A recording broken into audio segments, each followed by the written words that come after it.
नमस्कार विद्यार्थी मित्रांनो, रोहिणी गोंडगे या यूट्यूब चॅनलमध्ये आपल्या सर्वांचं स्वागत आहे. आपण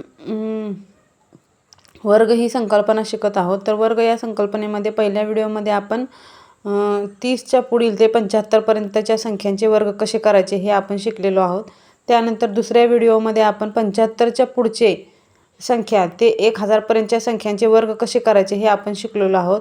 पण 75च्या पुढील ते 1000 पर्यंतच्या ज्या संख्या आहेत तर त्यांच्यापैकी आपण एकच उदाहरण बघितलं होतं. तर त्यापैकी अजून काही उदाहरणे आपण या व्हिडिओच्या माध्यमातून बघूया आणि ते पण छोट्याशा साध्या सोप्या ट्रिक्सनी की जे आपल्याला स्पर्धा परीक्षेच्या वेळेस उपयोगी येऊ शकतात. आणि अशा साध्या सोप्या ट्रिक्सने आपण वर्ग केल्यानंतर आपला वेळ वाचू शकतो. तर त्यामध्ये आपण पहिले एक उदाहरण घेऊया की आता एक उदाहरण म्हणून घेऊया. तर पहिली संख्या घेते मी 107.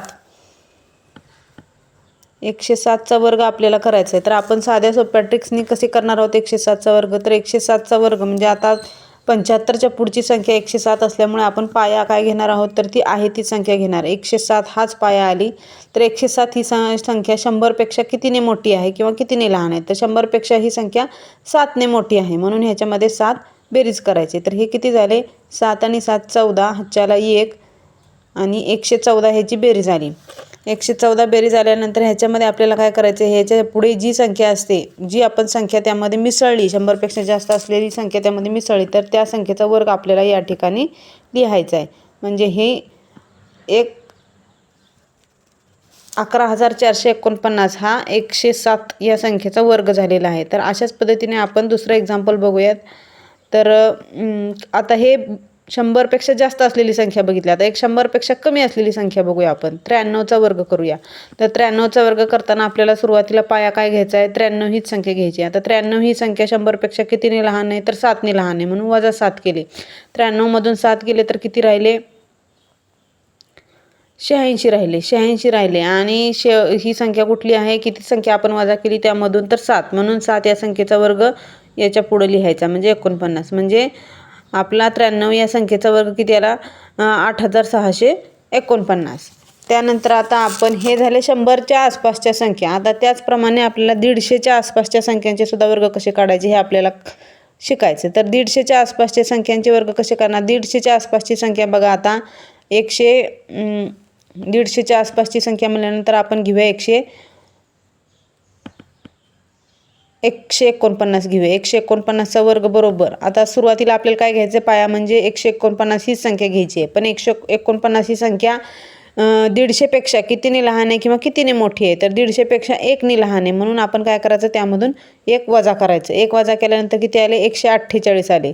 तर आता एक लक्षात ठेवायचं आपल्याला, या ठिकाणी ही 100पेक्षा लहान होती किंवा ही 100पेक्षा मोठी होती, म्हणून आपण या ठिकाणी 1ने गुणाकार केला नाही. परंतु या ठिकाणी काय करायचं आहे, आता ही संख्या आपली 150 म्हणजे 150पेक्षा 1ने लहान आहे. मग या ठिकाणी आपल्याला वर्ग करताना काय करायचं आहे, या संख्येला, जी या संख्येची वजाबाकी आली, या संख्येला आपल्याला काय करायचं आहे, 1.5नी गुणाकार करायचा आहे.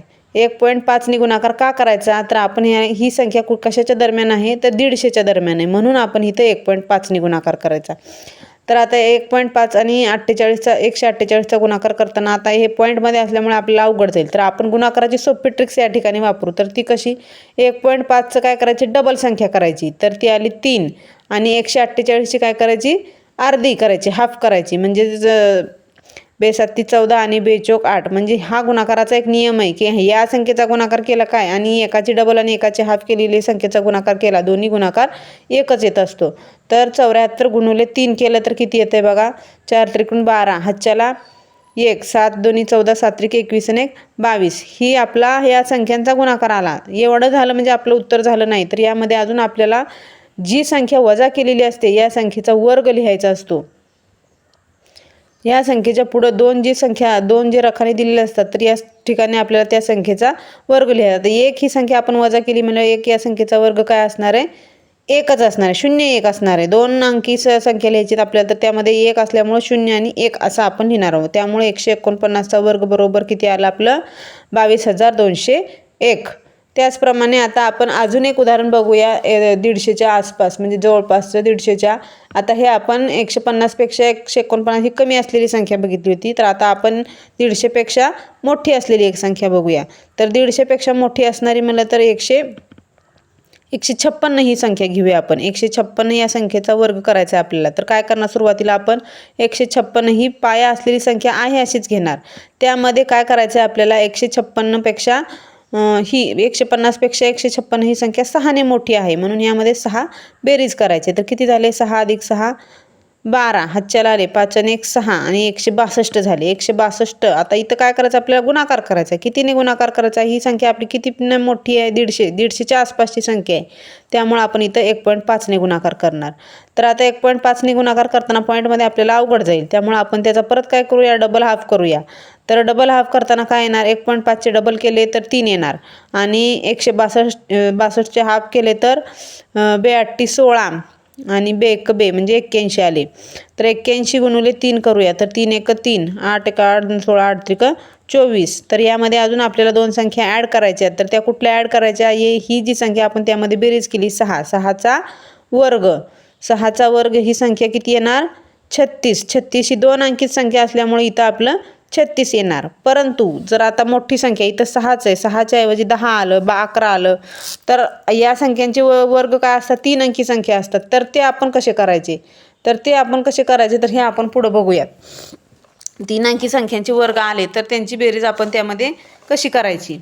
तर आता पुढे एक उदाहरण घेऊया. तर त्यामध्ये मोठी असणारी संख्या आपण घेऊया.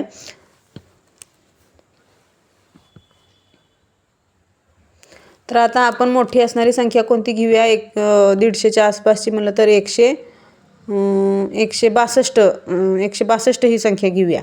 162चा वर्ग बरोबर सुरुवातीला काय येणार, 162 ही पाया संख्या येणार. पाया आल्यानंतर त्यामध्ये 162, त्यामध्ये आता ही संख्या 150पेक्षा कितीने मोठी आहे, तर ही संख्या 12ने मोठी आहे, म्हणून 12 प्लस करणार आपण. त्यामध्ये 2 अधिक 2 4, 6 अधिक 1 7 आणि 174 आले. 174ला आपण कितीने गुणाकार करणार, ही 150च्या आसपासची संख्या असल्यामुळे 1.5 ने गुणाकार करणार. परत डबल हाफ करणार. परत डबल केले 1.5चे तर 3 आले आणि 174चे हाफ केले तर 2 7 14, 82 16, 82 16, 16 गेले तर 1 उरला, 2 7 14. 87 गुणिले 3 केले तर 7 त्रिक 21, हातच्याला आले 2, 8 त्रिक 24 आणि 25 26. आता इथं फक्त 2च संख्या पाहिजेत आपल्याला पुढच्या. हे काय करायचे, 12चा वर्ग ही संख्या लिहायची. पण 12चा वर्ग किती असतो, 144. मग इथं तर फक्त 2 संख्या लिहायच्यात. मग 2 संख्या लिहिण्यासाठी तेवढी जागा पुरेशी नाही, म्हणून आपण काय करणार, त्याची बेरीज करणार. या दोघांची बेरीज केल्यानंतर बरोबर शेवटचे 2 अंक आहे असेच राहणार आणि या दोघांची बेरीज करायची. तर आपल्या 162 या संख्येचा वर्ग बरोबर किती आले, 26,224. आणि हा आपण पडताळा गुणाकार करून करू शकतो. जर हे आपलं उत्तर बरोबर आलं तर अशा छोट्या छोट्या ट्रिक्स आपण या ठिकाणी वापरू शकतो. तर अशाच वेगवेगळ्या ट्रिक्स शिकण्यासाठी आपण या यूट्यूब चॅनलला सबस्क्राईब करा. धन्यवाद.